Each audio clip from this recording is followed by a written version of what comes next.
Most middle-class financial stress doesn't come from bad habits, bad decisions, or people being careless with money. It usually comes from one unexpected moment that nobody planned for, one event that shows up uninvited and that doesn't care how responsible you've been. We're talking about a car breaks down, a job that disappears, or even a medical bill that shows up. And suddenly, a life that felt stable starts to feel fragile. Today, I want to explain why one simple tool like an emergency fund often matters more to the middle class than almost anything else, and why skipping it quietly puts everything you're working toward at risk. When we talk about the middle class, we're not just talking about income numbers. We're talking about a lifestyle structure like steady paychecks, a predictable routine, and long-term commitments. There's usually a job that pays consistently, a home or long-term lease, a car, insurance, subscriptions, and responsibilities that don't go away. You know, all the things you wished you could get for free, but that you unfortunately can't. On the surface, things look stable, and most of the time they are. But underneath that stability is a very specific weakness. The fixed expenses are high, and the cash reserves are usually low. Housing alone often eats up a massive portion of income. We're talking sometime more than half of the after-tax income. And you can add to that things like transportation, childcare, insurance, food, utilities, and debt payments. And there's very little left over, sometimes nothing at all. Even households that earn good money often live paycheck to paycheck in practice. Not because they're reckless, but because everything is already allocated. The system works as long as income keeps flowing exactly as expected. That's the trap. The middle class feels safe because things are working, not because they're protected. And when one unexpected expense or income disruption shows up, there's very little margin to absorb it without borrowing, selling something, or falling behind. An emergency fund is one of the most misunderstood financial tools because it isn't exciting. It doesn't promise growth, it doesn't improve your lifestyle, and it doesn't make you feel richer. And that's exactly why so many people skip it. An emergency fund is simply cash set aside to cover essential expenses when something unexpected happens. Not for vacations, not for shopping, and not for upgrades, but truly for essentials. We're talking about rent or mortgage, utilities, food, transportation, and even insurance. The things you simply can't avoid. The purpose of an emergency fund isn't to solve every problem forever. It's to buy time. Time to think clearly. Time to avoid panic. Time to make decisions based on logic instead of fear. It's money that sits quietly in the background, doing nothing most of the time, and that's the point. Emergency funds don't need to be invested. They don't need to earn high returns. They need to be accessible, boring, and dependable. When life goes off script, they step in so you don't have to immediately sacrifice everything else. An emergency fund is the most important financial tool for the middle class because it protects every other tool you're using. Investments don't protect your emergency fund. Retirement accounts don't protect your emergency fund. Credit doesn't protect your emergency fund. It's the opposite. The emergency fund protects all of them. Without cash reserves, emergencies force people into bad choices. They sell investments when markets are down. They withdraw from retirement accounts and pay penalties and taxes. They rely on high-interest credit cards and personal loans. One unexpected event doesn't just create a temporary problem, it permanently damages long-term progress. An emergency fund acts like a financial shock absorber. It takes the hit so everything else doesn't have to. It keeps investments invested. It keeps retirement timelines intact. It keeps debt from exploding. It keeps options open.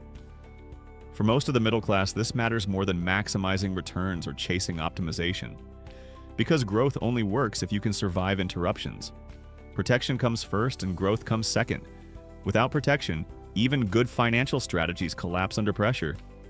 Let's talk about one of the most common middle-class emergencies. A broken car. Not a dramatic disaster, just a breakdown. The car won't start. The repair is expensive, but not outrageous.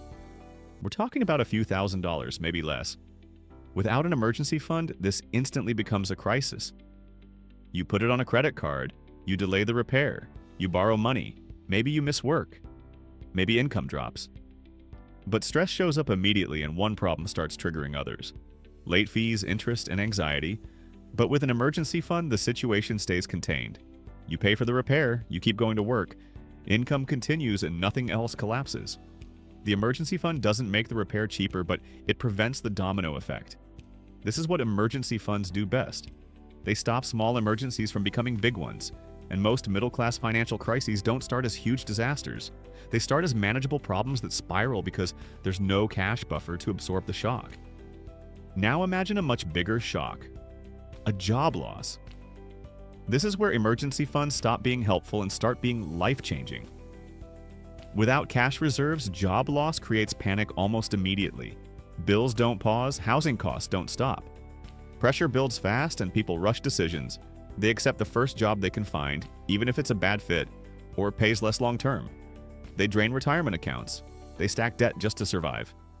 But with an emergency fund, the experience is still stressful, but it's completely different. There's actually space. I'm talking about space to breathe and space to search intentionally or to recover mentally. Instead of reacting out of fear, you can respond with a plan. The emergency fund doesn't eliminate uncertainty, but it removes desperation. And desperation is what causes the most permanent financial damage. One rushed decision during job loss can echo for years. The emergency funds protect you from making those decisions when you are at your most vulnerable. Emergency fund recommendations often sound overwhelming, and that causes people to give up before they start.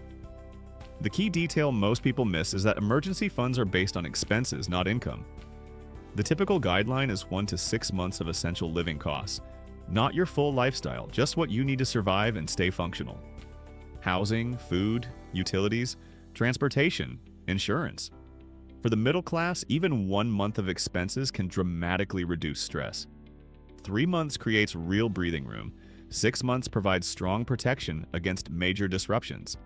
This isn't about hitting a perfect number, it's about building margin. Every additional month increases flexibility, and emergency funds don't need to be built quickly. They need to be built consistently, slowly, quietly, over time. The goal isn't speed, the goal is reliability when life doesn't cooperate. The biggest misunderstanding about emergency funds is thinking they're unproductive. Unlike other financial tools, they don't grow fast and they don't feel rewarding. They literally just sit there. You can't put that money aside and think about that next vacation or how you'll buy that new car or how you'll impress that woman on the next date. But that's exactly why they work. Emergency funds quietly protect everything else you're building. They protect investments from being sold at the wrong time. They protect retirement accounts from being raided. They protect credit scores from being damaged. They protect mental health by reducing constant financial anxiety. For the middle class, emergencies aren't rare events. They're inevitable. And so, as counterintuitive as it might sound, one of the most boring financial tools that exist might be the most important one. So getting used to be bored might actually be one of the smartest financial choice a lot of people could make. Because again, an emergency fund doesn't prevent bad things from happening to you. It prevents one bad thing from ruining everything you've worked days in and days out to build. And that's why that tool cannot be underestimated, though it's often boring as hell to start. If this video helped you see emergency funds differently, click on one of the videos on your screen right now.